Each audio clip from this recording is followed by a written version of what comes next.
Okay, good evening, everyone. Council just met in closed session. I'll now look to the Deputy Clerk to provide a report.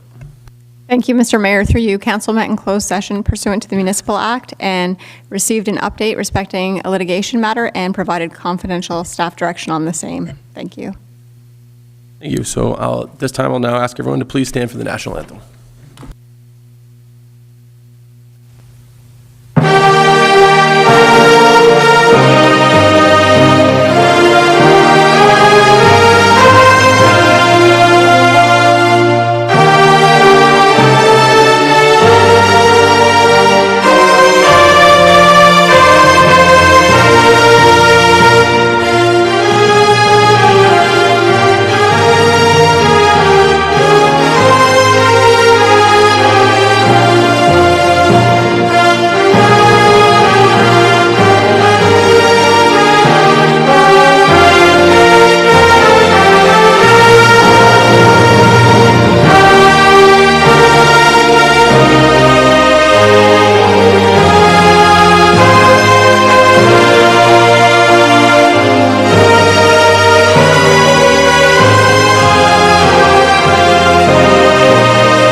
We would like to begin this meeting by acknowledging the land on which we gather is the traditional territory of the Anishinaabe and the Haudenosaunee peoples, acknowledging the One Bowl and Spoon Treaty.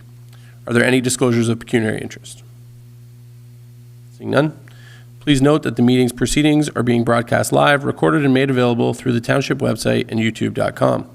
Thank you to all that attended our Remembrance Day ceremony yesterday. A special thank you to our Legion and to our longtime volunteers who have made this ceremony what it is. Sarah McMillan, Doug Wilford, Jake Lebezo, Pastor Brian Lofthouse, and Alf Beam for the fly past. We have a special budget meeting scheduled on Monday, November 25th and Wednesday, November 27th. Our next regular meeting of council is Tuesday, December 3rd at 6:30 p.m., at which time we expect to adopt the final 2025 budget. I would also like to say a very special happy birthday to my son, who is at home. I'm missing his birthday right now, so happy birthday, Miller. I know you're watching. He told me he would. Are there any announcements or remarks from members of council? Seeing none. Moving to the adoption of the previous council minutes. Are there any comments, corrections for the draft minutes listed on the agenda this evening? Seeing none, so I'll have a motion that the minutes of the regular council meeting held October 22nd, 2024 be adopted as circulated. Can I have a mover and seconder? Councillor Anderson and Councillor Gilmore. Any discussion? Seeing none, I will call the question. All in favor? Opposed? And that is carried. Okay, we're going to move right into the public meeting. Zoning bylaw amendment Z04-2024W. In accordance with the Planning Act, a public meeting is held to present information regarding the proposed amendment to the public and for council to receive comments from the public. Staff will not make a recommendation and council will not make a decision on the proposed amendment at this evening's public meeting. A planning report will be brought forward by staff and considered by council at a later date. As a member of the public, you are welcome to request to be notified of any future meetings respecting the proposed amendment. Please provide your contact information on the sign-in sheet located at the back of council chambers. Please be advised that the sign-in information will form part of the public record for this application. I will now ask the planner to provide details on the purpose of this proposed amendment and any written comments received. Thank you, Mr. Mayor. Through you to all of council. So the subject lands are located on the west side of Cider Road between Bell Road and Concession 2 Road, and known municipally as 33684 Cider Road. The subject lands currently contain agricultural buildings, a single detached dwelling, cash crop production, cut flower fields, and a livestock grazing area. The lands are designated as prime agricultural area under the Niagara Official Plan, agricultural area, environmental protection area, environmental conservation area, and fish habitat under the Township's Official Plan, and zoned agricultural A2 with environmental protection and fish habitat overlays under zoning bylaw 034/2014. So this application proposes to rezone the subject lands from the current A2 zone to a site-specific A2-81 zone.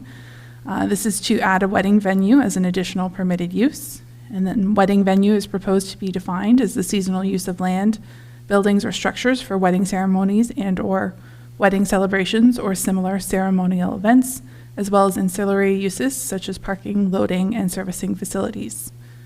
Seasonal is proposed to be defined as May through October of each calendar year.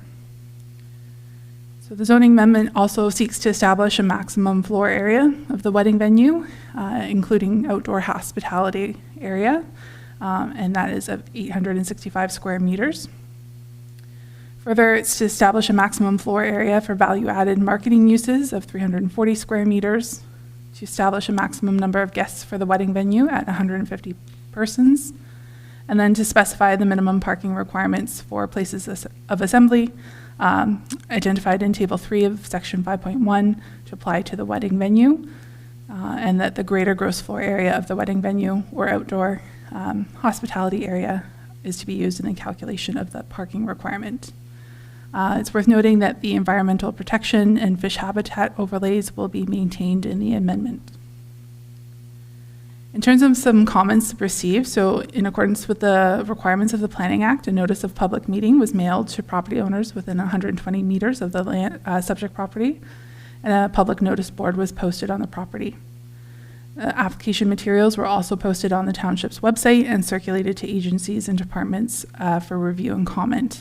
So the following comments have been received. Enbridge Gas noted no objection to the proposed application, but indicated that they reserve the right to amend or remove development conditions. The Niagara Peninsula Conservation Authority noted that the proposed amendment does not impact their regulated features, and the existing environmental zoning overlays are being maintained. As such, they offered no objection to the proposed amendment. Township Bylaw Department noted that the township's noise bylaw prohibits noise, including music, past 11 p.m., and that wedding events shall comply with the bylaw. Staff noted that since the wedding venue is adjacent to open fields, that noise will travel a longer distance and that users shall be mindful of noise impacts on residents in the area.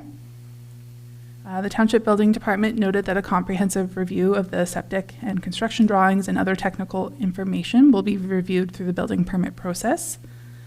They did outline some additional information that will need to be provided through that building permit application process, such as verification of septic details, the use of the proposed flex and prep and storage space within the barn, and then architect and engineer stamped drawings.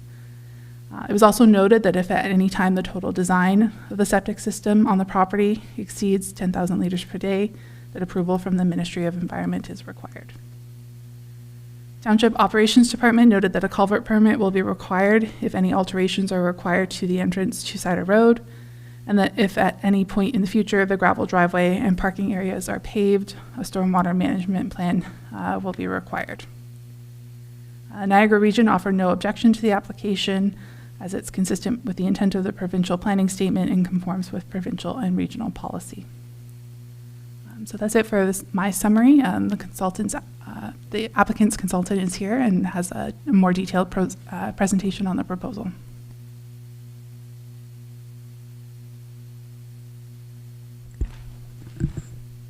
Good evening. Thanks for having us, Mr. Mayor, members of council. My name is Aaron Butler. I'm a registered professional planner with NPG Planning Solutions. This is Robert Smith. Robert's a planner with NPG as well. We're based out of Niagara Falls.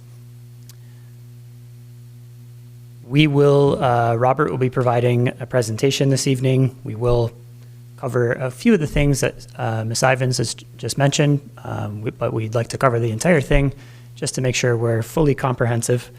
As Ms. Ivins mentioned, we're the agents on the file.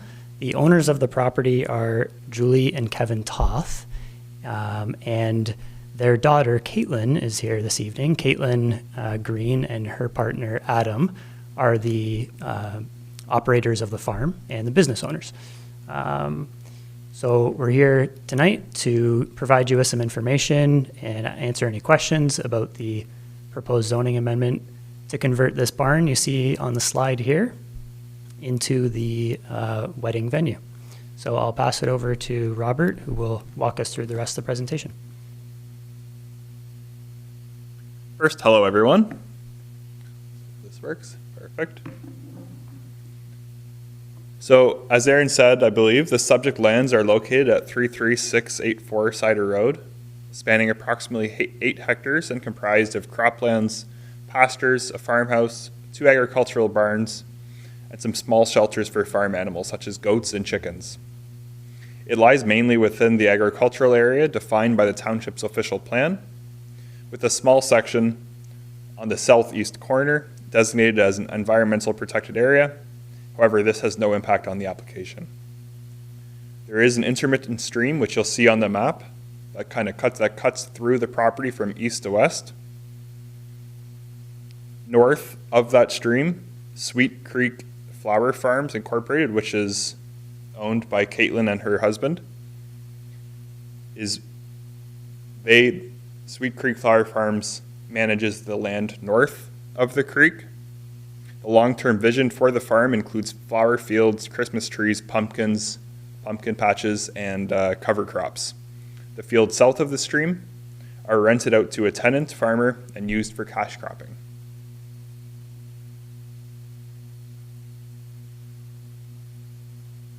So the owner proposes to convert one of the existing unused barn, which was on the cover page, the first slide there, into a part-time wedding venue for up to 150 guests, operating weekends from May to October. The venue will offer indoor reception space as well as some outdoor reception area north of the barn. Catering will be guest provided, as a facility will not include cooking facilities. Sanitary services will be supported by a new septic system. Water and life safety requirements will be met through underground cisterns that are on the property or to be installed on the property. When not hosting weddings, the barn can also be utilized for educational workshops on an occasional basis, which could include agricultural related activities, such as bouquet and wreath making. Guests will have the option as well to pick their own flowers and seasonal crops, as well as cut down Christmas trees during the winter time. Seasonal sales will be available at a roadside stand, which will be adjacent to the detached garage, which is at the front of the property, by the way.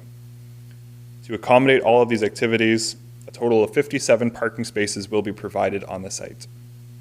During the winter months, the barn will be repurposed for its original agricultural use, serving as a seating area for plants and a storage facility for equipment and supplies.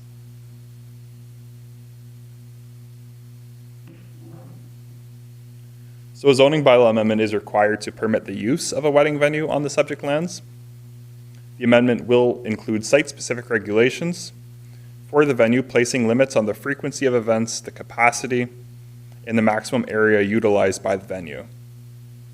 The bylaw has been prepared in a manner consistent with the bylaw applied to the municipal property at 31684 Dixie Road, which is the site of Kehoe and Kin, which is another wedding barn in Wainfleet. The zoning bylaw amendment will also permit an increase to the maximum floor area allocated by the value-added marketing uses from 100 square meters to 340 square meters. This includes the ground floor area of the barn and also the roadside stand. These uses include educational workshops as well as the roadside stand. So the proposed number of parking spaces for these uses meet the requirements of the bylaw. Both weddings and educational workshops are classified as assembly uses, by which require 1 parking space for every 10 square meters. So this is just a site plan of the proposed use there. So towards the right, towards the east, you'll see Cider Road. The diagonal, I guess, kind of the cross hatch that you'll see on the driveway, all that driveway represents an existing driveway, so access will be, no new driveway is going to have to be built. It's kind of hard to see. You won't be able to make out the writing by any means, but there's 2 agricultural barns on the property. The one that's kind of in the middle of the screen, more towards the east, That's the barn that's going to be converted into the wedding venue. Just north of that, you'll see an open field.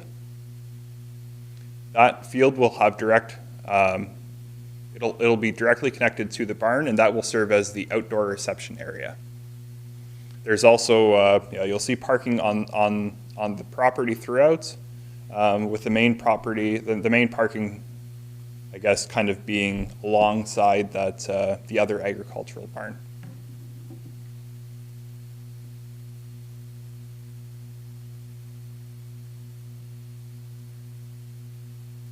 So the studies undertaken for the proposed wedding barn ensure that the development is compatible with the surrounding land uses, compliant with planning policies, and local servicing requirements. The supporting studies include the planning justification report, which ensures compliance with provincial, regional, and township policies, an agricultural impact assessment, which confirms no negative long-term effects on the surrounding lands. Of note, several noise and light trespass mitigation measures are planned to be implemented, including a cutoff time at 11 o'clock p.m. At this time, all guests are required to vacate the premises. There will be no DJ sound stage located outdoors. Music will be played only within the actual wedding barn. The only exception to this would be, potentially during a ceremony when the bride kind of walks down the aisle, some music potentially then, but that would be minimal. And lastly, the applicants plan to plant hedgerows around the outdoor reception area, as well as some other areas as well. Together, these with the existing mature trees that are located on the property will limit noise and light trespass over time as well. As the perennial fields and the Christmas trees continue to grow, natural sound absorption and light trespass will also continue to, decrease. So we also had an archaeological assessment, which confirms no impact on cultural resources, and architectural plans, which convey the internal layout and compliance with the building code, and lastly, servicing plans, which ensure that the barn meets water, septic, and safety standards.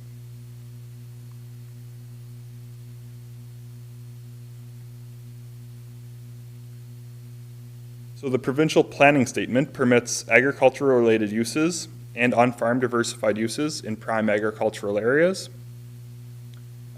These are intended to support the primary agricultural function and supplement farm income while remaining compatible with surrounding agriculture. Unlike agricultural-related uses, on-farm diversified uses may include non-agricultural activities, but they are to be limited in area. To qualify as an OFDU, on-farm diversified use, a use must meet these 4 criteria that's on the screen. So they must be located on the farm firstly, be secondary to the primary agricultural use, be limited in area, and be compatible with the surrounding operations. Provincial policies do not say what can and cannot be an OFDU, only that it meets the above criteria. The policy framework is intentionally flexible with the application of on-farm diversified uses to allow farmers a range of uses that can be described as on-farm diversified uses.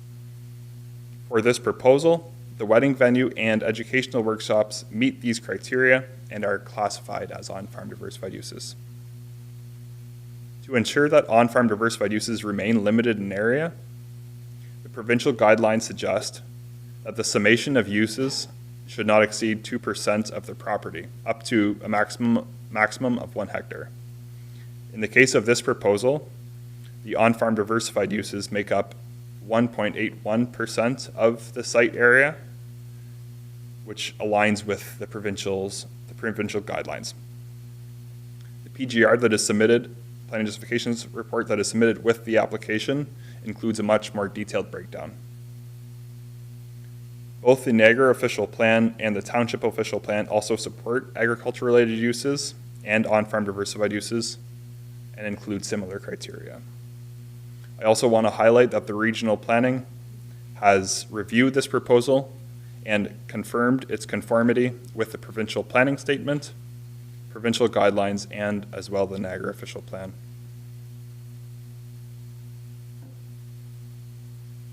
So lastly, considering everything above, the zoning bylaw amendment, in our opinion, should be approved for the following reasons.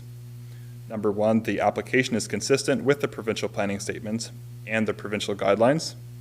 The application conforms to the Niagara official plan, as well as the Wainfleet official plan. The subject lands will continue to primarily support agricultural activities, including but not limited to cash cropping, floriculture, pumpkin patches, and Christmas trees. As well, the on-farm diversified uses will complement the surrounding agricultural operations and create additional revenue streams for the farmer, improving the overall financial resilience and long-term sustainability of the agricultural land for continued agricultural use into the future. Thank you. That's everything for our presentation, but we're here to answer any questions that you may have. Thank you. Any members of council have any questions, comments? Councilor Henderson, go ahead. Through you, Mayor, I'm just wondering if the owners going forward with the business, are they familiar with compliance to other bylaws? For example, if they needed to put up a tent, that's a separate permitting structure, and if they wanted to have open air burning, that's another thing. Sarah, that might also be through to you. Like, do we make a process notice when people come to do a business that they're subject to all the other possible permitting structures, et cetera?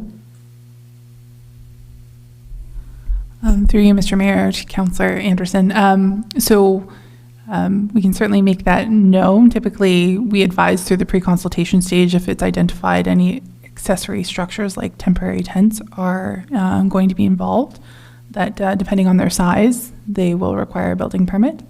But it's kind of a separate process from the zoning amendment process, but we do make applicants aware of that typically during the pre-consultation stage, but can certainly reiterate that when communicating with applicants. Thank you, Sarah. Any other members of council? Seeing none? Okay. I will just go ahead and state that I do think it is a lovely idea. I personally was married at Kehoe and Kin, so I do like it. I did have some concerns around noise. I'm familiar with the property and the surrounding neighbors, so I was a little bit apprehensive about like how are you going to really control that noise, because I know there's at least 2 families on either side of that, but it sounds like you guys are trying to address that, and obviously the 11 o'clock curfew, shutting it down after that, well, that seems like it should resolve most of that issues, and we shouldn't really see too many complaints. So, yeah, I like the proposal. So thank you, guys. Thanks very much, everyone. Thank you. All right, is there anyone in the gallery that wishes to provide comment on the proposed amendment? Seeing none? Okay, so seeing there's no further comments, I will now ask the planner to review our next steps. Thank you, Mr. Mayor. So a planning report regarding a complete review of the application will be brought forward by staff and considered by council at a later date. I just have a note regarding appeal rights. So Bill 185, the Cutting Red Tape to Build More Homes Act 2024, was given royal assent on June 6, 2024, and restricts third-party appeals. So subsection 19 of the 3419 of the Planning Act now states that the applicant, a specified person, a public body, the registered owner of the land to which the bylaw applies, and the minister may appeal the decision of council to the Ontario Land Tribunal, provided they made oral submissions or written submissions to council before a decision was made. So parties other than those listed above are no longer eligible to file appeals for the decision. If anyone wishes to be notified of the decision of council, they can fill in the sign-in sheet at the back of the room or contact staff to be added to the list. Thank you. So that concludes the public meeting for the proposed zoning bylaw amendment. If you wish to be notified of the decision of council regarding the proposed application, you must make a written request to the deputy clerk of the township. So the second item for public meeting is the 2025 user fees and charges. The purpose of this public meeting is to provide information and gather public comments regarding the 2025 user fees and charges bylaw for various municipal services and activities, and for the use of the township property, and for proposed changes to 2025 building permit fees. Notice of the public meeting was given and meets the requirements of Section 7 of the Building Code Act. A bylaw establishing new 2025 fees and charges is anticipated to be considered by council, with new fees and charges coming into effect on January 1st, 2025. I will now ask Mr. Hart to provide an overview of the proposed changes to the 2025 user fees, charges, and building permit fees. Good evening, Mayor and Council. So I have a report later on, but essentially before you is the proposed user fees and charges for the 2025 fiscal year. It is important that we set these rates in advance of the operating budget to help better and forecast expected user fees. The report goes into detail by department. However, overall, the majority of the fee increases are the result of inflationary increases and the cost to perform these services. If you have any questions, please feel free to ask, and I can assist where I have the relevant information. Otherwise, I will defer to other staff. Thank you. Are there any questions or comments from members of council?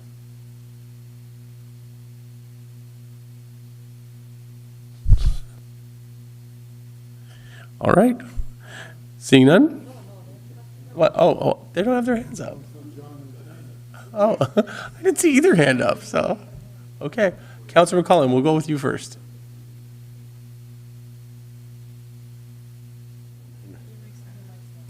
I know. Did you? Okay, so I can just ask this.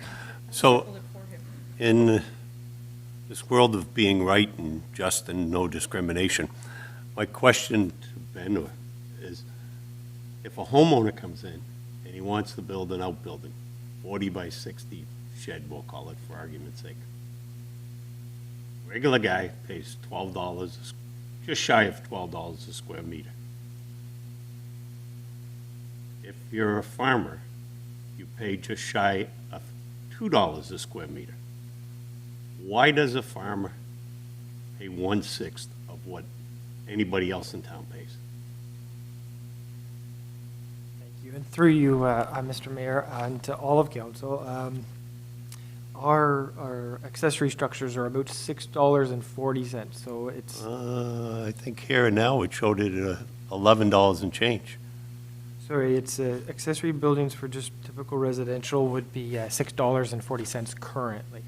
But saying that, we have to consider that those smaller structures are just that. The agricultural can get extremely large. So if we had higher fees, the overall building permit fees would be exceptionally high and then would exceed what we would actually need to provide that service. So for example, we issued a permit just or this spring, possibly last fall, where it was about a 5,000 square meter agricultural building. Turned out to be about an $8,000 permit fee, but based on, say, like a residential rate, that could have been over $100,000. And generally with agricultural too, we're looking at a foundation inspection, a framing inspection, and then a final. So our involvement's quite limited when it comes to agricultural compared to the residential, the average resident, who in some cases needs additional hand-holding too and guidance through that. So that's why the rate's so much lower, is that the buildings are so much larger, so we're still able to capture appropriate building permit fees. And they're in line with our closest neighbors. It's always something that I'm mindful of. So again, we're supposed to be sustainable. We're supposed to be fair. So if you want to put a number of 4,500 square feet for anybody in town, it's X dollars. Above and beyond that, then you can put your cheaper rate in. So your farmers would eventually get the cheaper rate. But we're supposed to treat everybody the same here. And we have to be sustainable to keep you and your cohort employed, right? Absolutely. So I just look at it, it looks, it's the guy that has a working job is paying, you tell me twice. What I read in there was about 6 times the thing. But even if it's twice as much, the question is why? Yes, in some of these farmer buildings, the engineered truss roofs on them, they're a lot more complicated than what is going on in some guy's little 40 by 60 shop. So, I would think that, like, when you consider the average per square meter rate, and rarely, not very often, do we actually get over that minimum permit fees. So when you consider, let's say, that garage that could cost $300 or $400 in permit fees, there are multiple inspections, there's the whole review process. So when it comes to that accessory rate, I'd say we're breaking even. And that's very much in line with how these fees are structured throughout the Niagara region and our neighbors. what I see in Port Colborne was almost 50 cents on the, it was 50%. What this is was not 50%. I'm not gonna, I've made my point, but I just don't think it's right, and I think at some point somebody's gonna say we're discriminating against them because they're not a farmer. I'd be happy to discuss how many inspections and the time that's required to do one of those typical, and I'd be able to paint a pretty good picture as far as the money out to provide that service and the money. Okay, thank you. Yeah, so through the mayor to all of council and anyone watching, I guess, like, those are kind of basic structures, and we aren't allowed to charge, like, it's supposed to be cost recovery. So we have to calculate staff time and do cost recovery, so just to further build on Ben's point. Councillor Gilmore, you have a comment? No? Yeah. Okay. So- Go ahead, Councillor McGowan. Just a secondary question then. So Bergs needs to put up a storage shed. Well, Quick Mix down the road, did they get the farm rate because it's just a pole barn for storage?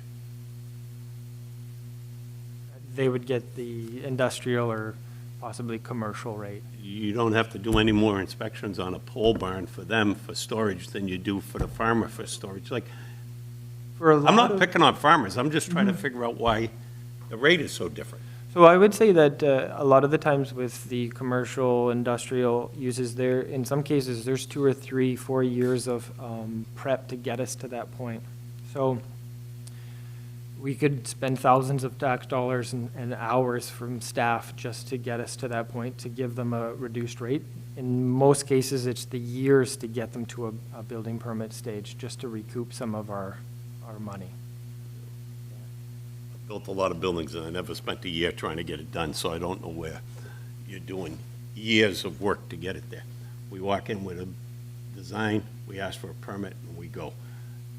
And thank you. I would say just dealing with planning on a day-to-day basis, and specifically the companies that you name there, there's some proposed work out there that we have been talking to them for over a year about. So it is, it's labor-intensive for staff just to get to the application stage. I just picked them because they were two close businesses in town. It wasn't that, yeah. All right. Through you, Mr. Mayor. I also just quickly looked up the City of Port Colborne's as well as the Town of Pelham's user fees.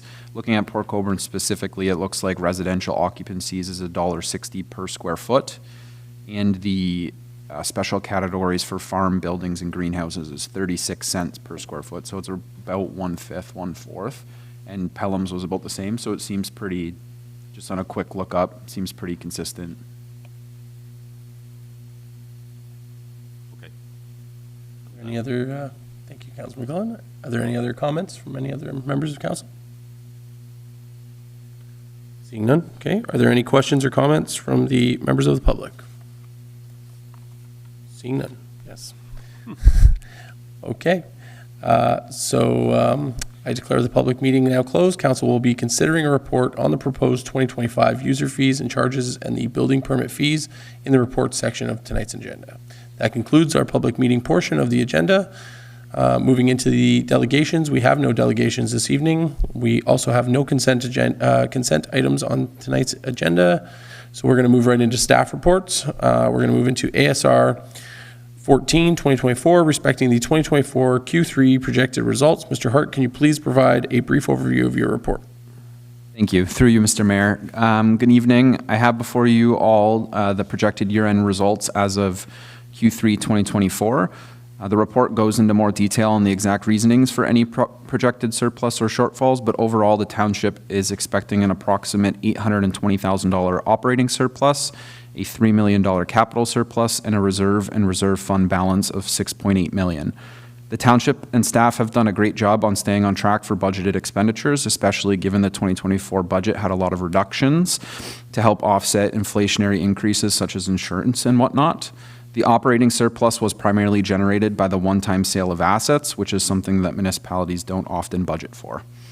The capital surplus does not represent a levy surplus, but rather budgeted projects that were forecasted for grant funding, and other various projects were not approved and therefore have been canceled. And that just means that we're either not getting the grant funding or not using our reserves. It doesn't change our impact on the residents. And lastly, the reserve and reserve fund balances are expected to grow by approximately $1 million, which represents almost entirely the estimated operating surplus for the year. And this is critical as the reserves were utilized in prior years to help fund projects in place of using debt. Additionally, as we will see in the upcoming capital budgets, there is a lot of infrastructure and equipment that will require the use of reserves. So I am happy to answer any questions you may have. Thank you, Mr. Hart. So I have a motion that the administrative staff report ASR 14-2024 respecting the 2024 Q3 projected results report be received as information. Can I have a mover and a seconder? Councilor Anderson, Councilor Gilmore, any discussion? We're all looking in that direction. Councilor Anderson? It's a great report, thank you. That's it? Councilor Gilmore?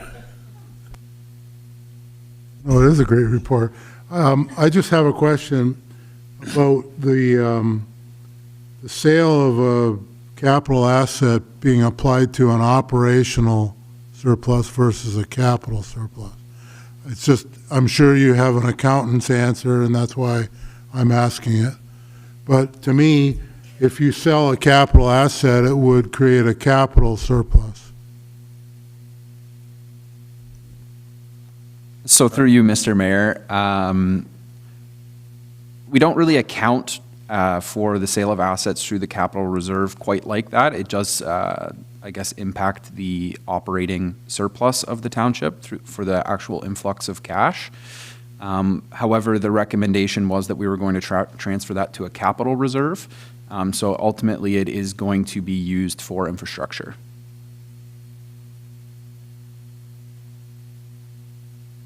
So maybe another example is, even though we have the infrastructure reserve and the capital levy, like those are still operating dollars because they're impacted by taxes.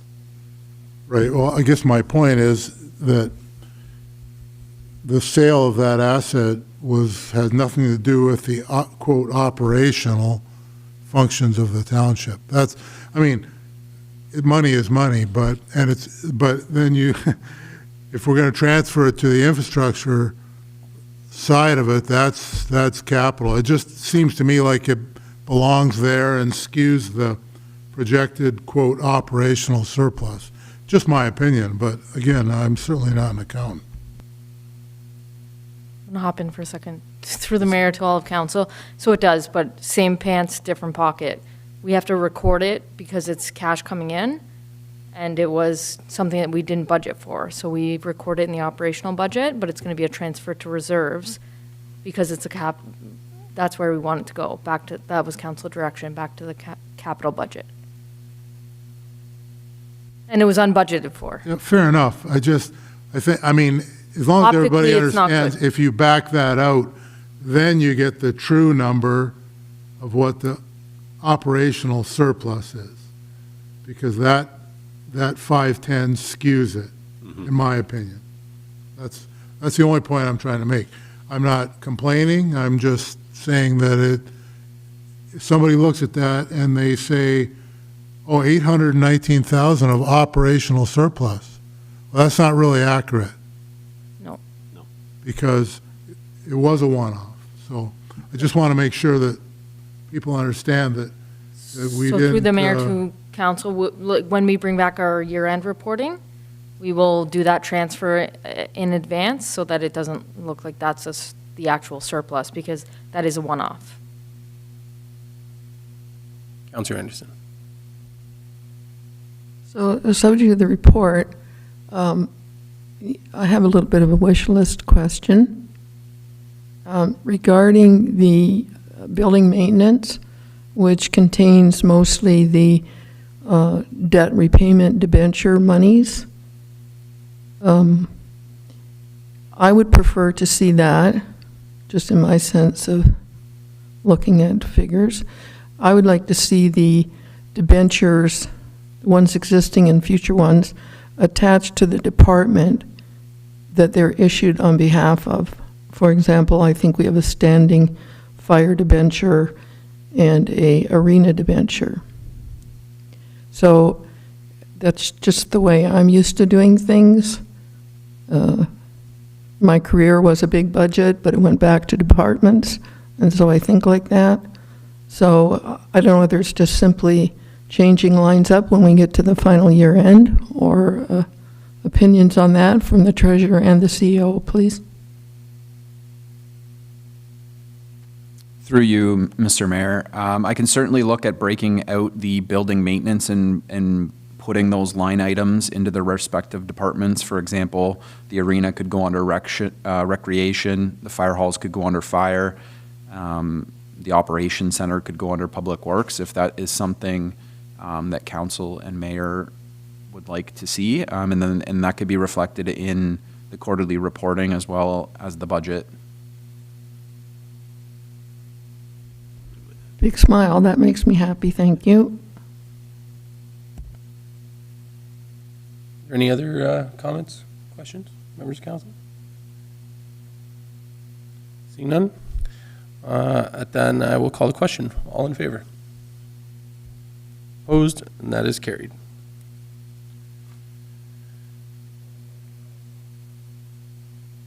That will be staff direction. Thank you.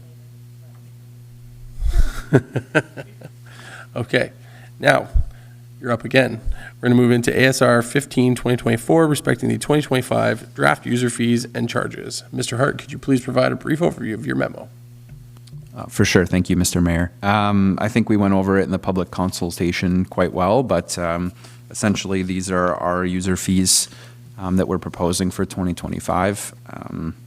Happy to answer any additional questions. Thank you. So I have a motion that the report ASR 15-2024 regarding the proposed user fees and charges be received, and that council approve the recommended user fees and charges contained within Appendix A of the report, and that the general fees and charges bylaw attached as Appendix B be approved. Can I have a mover and a seconder? Councilor McCullen, Councilor Van Fleet, any discussion? Seeing none, I'll call the question. All in favor? Opposed? And that is carried.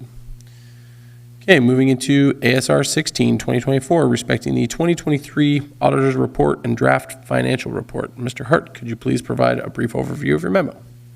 Thank you. Through you, Mr. Mayor. I have before you the 2023 Auditor Report and the 2023 Draft Financial Statements for council approval. I'm happy to report that we have a clean audit report with no adjusted or non-trivial misstatements to report by the auditors. There had been a few internal control findings, but they are not net new to the township and are not a significant issue given the size of the finance department that we have here. So this is overall excellent news given that 2023 marks the first year that the township has prepared its own financial statements and financial information return, which is saving the township audit and professional fees whilst still maintaining and improving financial accuracy and transparency. So once council passes a motion to approve the statements as presented, we can obtain the final copies from the auditors and have them signed. Happy to answer any questions that you may have. Thank you. So I have a motion that the report ASR 16-2024, 2023 Auditor's Report, Council Communication of Audit Strategy and Results be received, and that the council approve the 2023 draft financial statements. Can I have a mover and a seconder? Councilor Anderson, Councilor Gilmore, any discussion? Seeing none, I will call the question. All in favor? Opposed? And that is carried.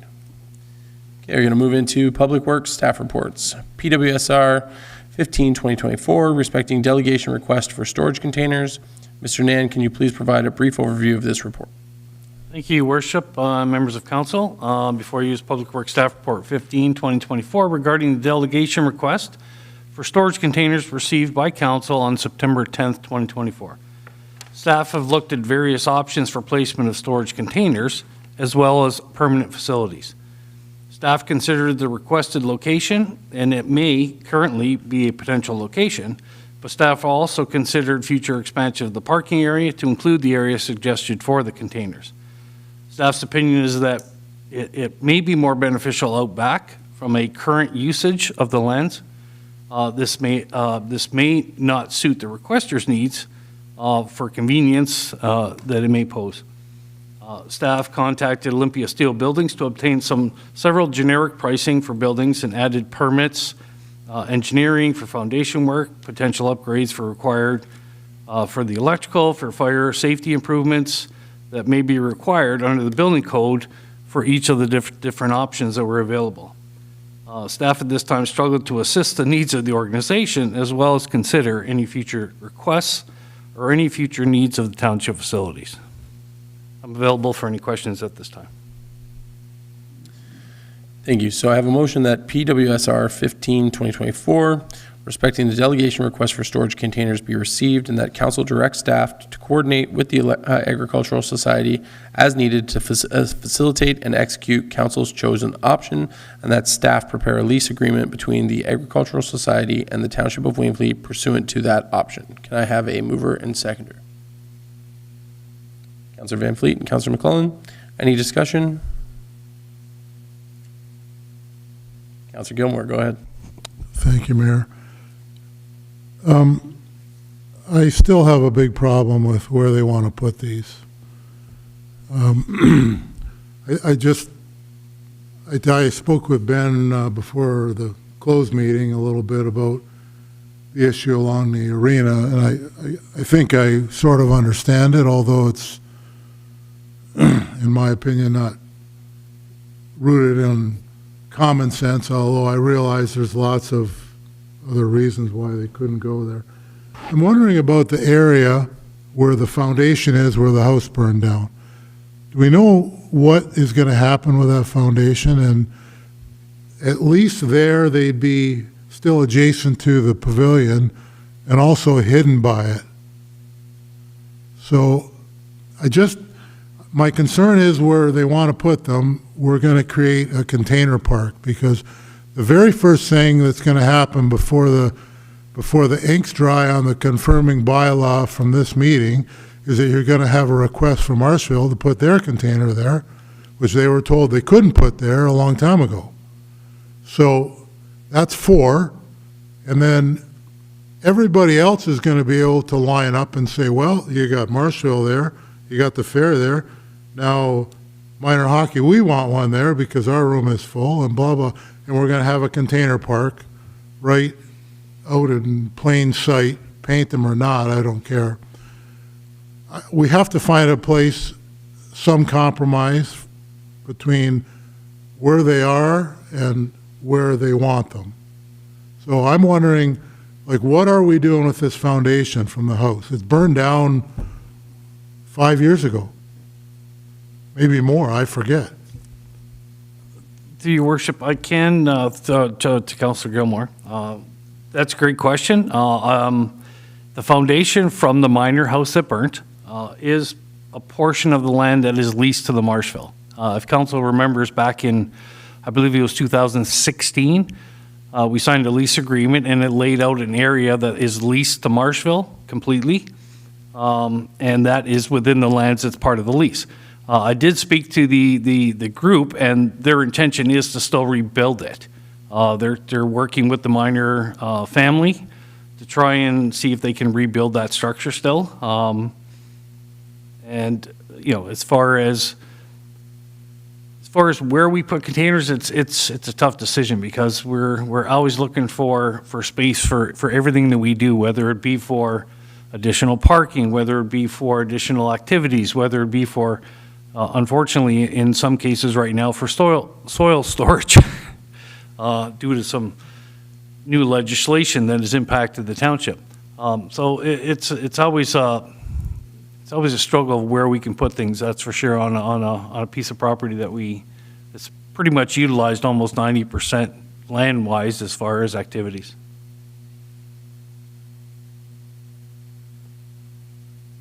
Councilor McClellan? Yeah, I know you just said you called Olympia Steel Buildings and that. I called them too before we built the hangars over at the airport. We can't afford that. Pole barns are the way to go. Metal siding, metal roof. We put them up, concrete slab, some sonotube posts in under them into the ground. We were, probably less than 40,000 for the building, for a 40 by 30. So that's lots of container sizes in there.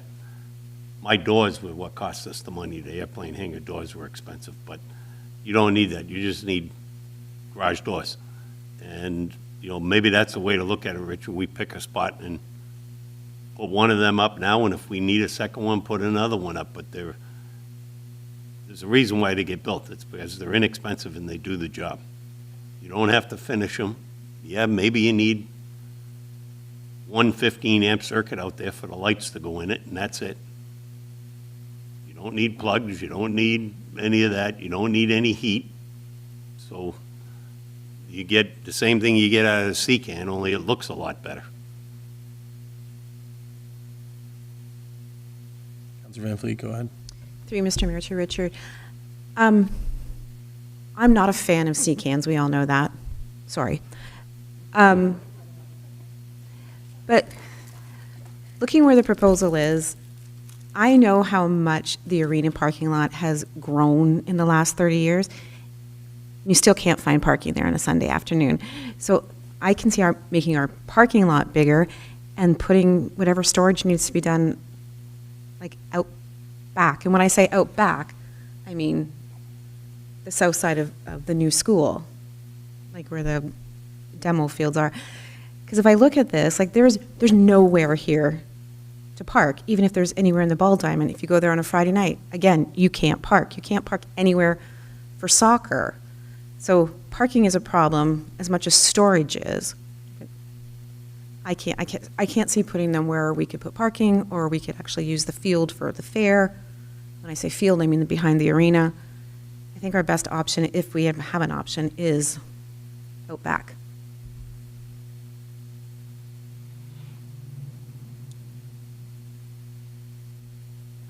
Seems, Councilor Gilmore?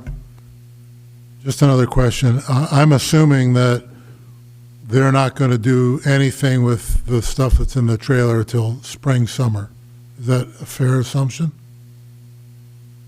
Through your worship, my understanding is once they have the sea containers, then they'll empty the trailer into those containers, as well as any other storage that they have elsewhere, is to bring them into containers at that point. And then that one trailer that is out back will then disappear. Okay, so they only have one left out there of the two they used to have, is that right? Through your worship, currently there's two trailers and one sea container out there. Well, the sea container belongs to Marshville. That's correct. And one of those trailers belongs to the Firefighters Association. Okay. And then the second full trailer is the one that is owned by them. So they currently have one 48-foot trailer full of mostly chicken cages, I believe. It's the one I used to move around. And so the reason for having three is to, I assume, vacate all the storage that they have currently in one of Marshville's buildings, because they're already letting them use a lot of stuff. And that's probably why they need three, I suppose. I don't really care how many they need if they know what they need. Yep. The problem is the where part. But what I was getting at is that they're not going to do this imminently. Like, it doesn't have to be done until the spring, or whenever they get the spot, they're going to possibly unload the trailer and then dispose of it. Is that your understanding? Yep. Through your worship, yes. And from my understanding, there's also storage in various houses from their members. They've been storing stuff, I guess, over the years as well, so they wanted to bring all that into one centralized location, as well as all their documents and papers and so on. I'm not confident that they're willing to go through the process of putting sea containers out back, because it's not their preferred option, but again, that's a discussion that we will have to. Yeah, and I agree, that doesn't solve their problem, and they don't, then they just have to take stuff in and out. The things are a nuisance because you have to make sure you load them properly, or else every time you want to get something out, you have to unload half or all of it if you don't load it properly. They're not all they're cracked up to be. A building is much more efficient with doors on each end. And if you can build them for 40, what did you say per square foot? I didn't say square foot. Oh. It was 41 by 31, which, I just said that, 1,271 square feet. That's that's 4 containers. Yeah. That's the footage of what 4 containers of footprint are going to take, and it's not nearly as efficient as 1 square building. Yeah. That includes one for Marshville. That was a year and a bit ago, so, I said it was roughly $40,000 off the Right. top of my head. So it might be 60. But the issue will be, where's the spot? Who's going to pay for it? But it's just this location is unpalatable, Yep. at least for me. I don't know what everybody, I mean, it's just not the right spot. No. I've thought about it every which way to Sunday, and I still can't get my head around it. I don't care if they paint the fair or if they paint somebody's picture on there, it still is a sea container. They look, I'm sorry, they just don't look good. So, in light of the fact that they're not gonna move things tomorrow, then I'm gonna make a motion that we defer this to the next meeting at a minimum, and in the meantime, we have some more discussion with the parties and see if we can come up with a better spot, and possibly, like if a building is $60,000, they're gonna spend 15 of that for their containers. We just have to figure something out, Yeah.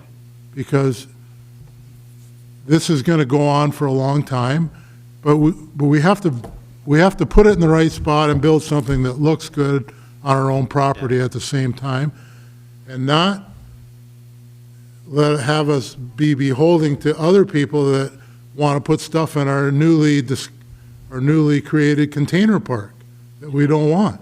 And that's what it's going to be. So I'm going to make a motion to defer this to the December 9th meeting, and then we may kick it down the road farther than that. Nobody can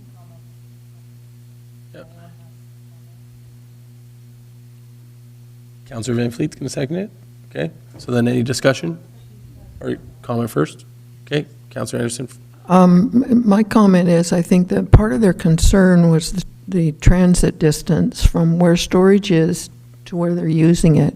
So going forward, we have to make sure that, the transfer distance, the means of getting items A to spot of use point B is reasonable for the committees, because that was a concern in their presentation. I just don't want to miss that point. Thank you.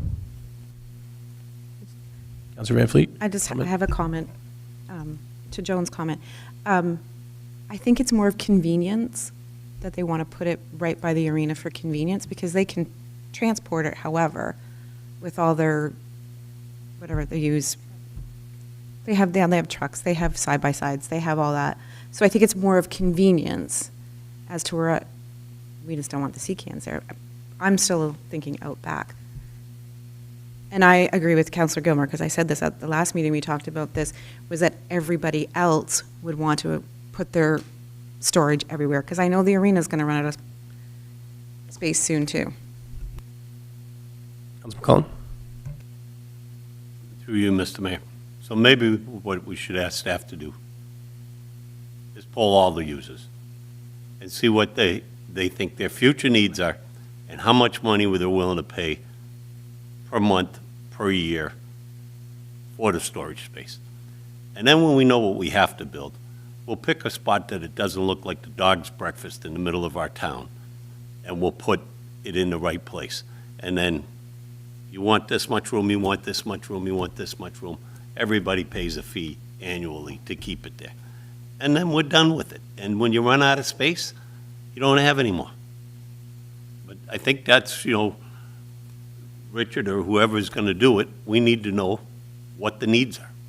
Right? We don't have a lot of extra money to be going and doing this. So if it's going to happen, they're going to have to pay for it to make it happen. Right? So. I can't say I don't agree with that because it should be at very minimum at cost recovery, right? Yeah. As we're coming into budget, I don't want to sit and discuss putting another building up and spending money. I've received multiple comments myself about the proposed location. All parties have difference of opinions. So if I like what you're saying, put everybody in a room all at the same time and let them hash it out. So I definitely agree with that. And I believe Mr. Nan would like to. Through your worship, I just wanted to point out the reason why we were trying to get the report in front of council at this timely fashion was because we are going into budget. If we're proposing any type of structure, we need to budget the money for it. So that's the reason why we were trying to get as quickly as we can, and the reason why we didn't get a multitude of estimates for various structures. We were just trying to get it to council prior to budget. If that's something that they wanted to consider, that's all we were trying to do. Go ahead, Councilor Van. Through you, Mr. Mayor. I know that I'm going to hear from people, and probably everybody else here is going to hear from people as well, of why we are budgeting money for the fair or any other kind of organization with public money for something that the whole township isn't going to use. I think we just need to consider that.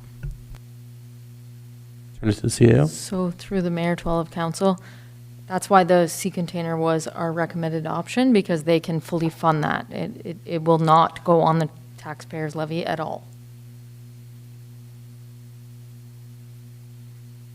But it's a fundamental organization and event for the community. I get it.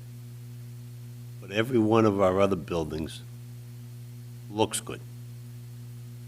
Again, do you want the dog's breakfast in your backyard? They're gonna put a mural. It doesn't matter what you do to them. As Council Gilmore said, it's a sea can. You can't dress it up. It's a sea can.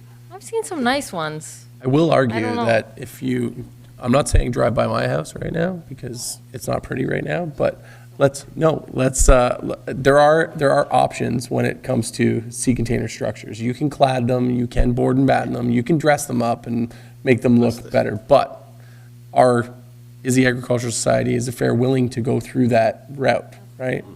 So that is going to be another issue. I understand they want to paint them, and yes, if you paint it, it's still a sea container, right? It still looks like a steel structure. So it is going to be a struggle. So, no.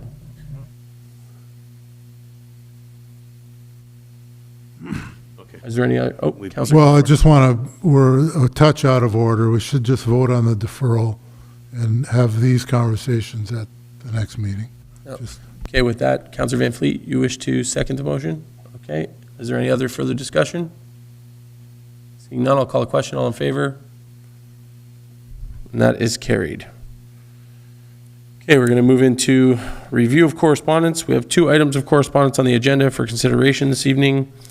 Correspondence item C475, respecting the Canadian Federation of University Women request. Does any member of council wish to make a motion?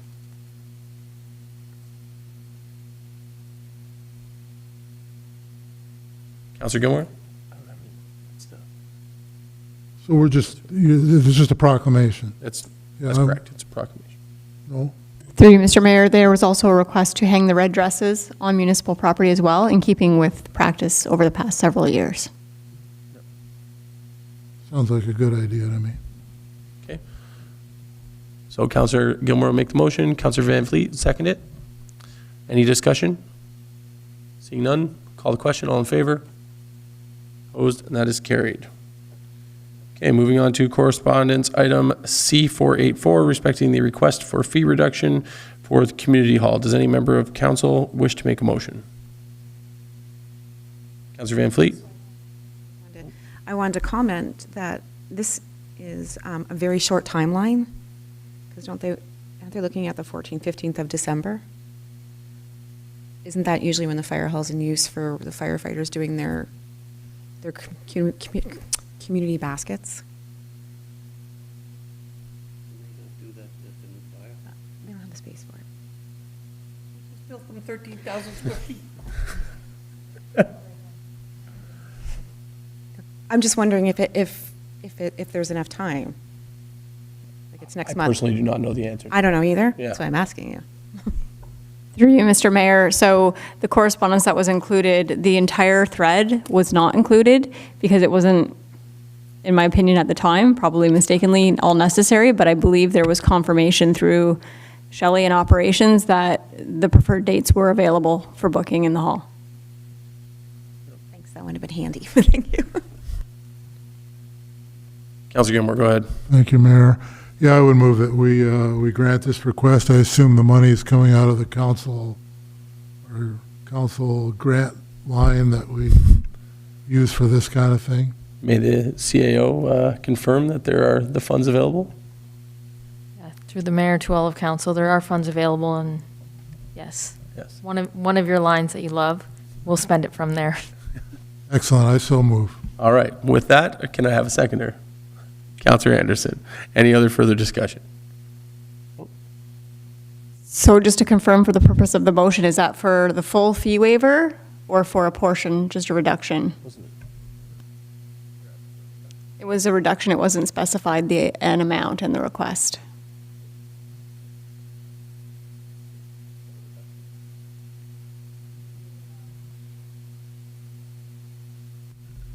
Do we know offhand what the hall rental is?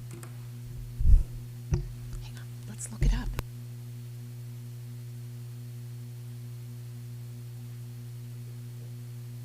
Mr. Hart, you recommend 50% as our financial advisor this evening?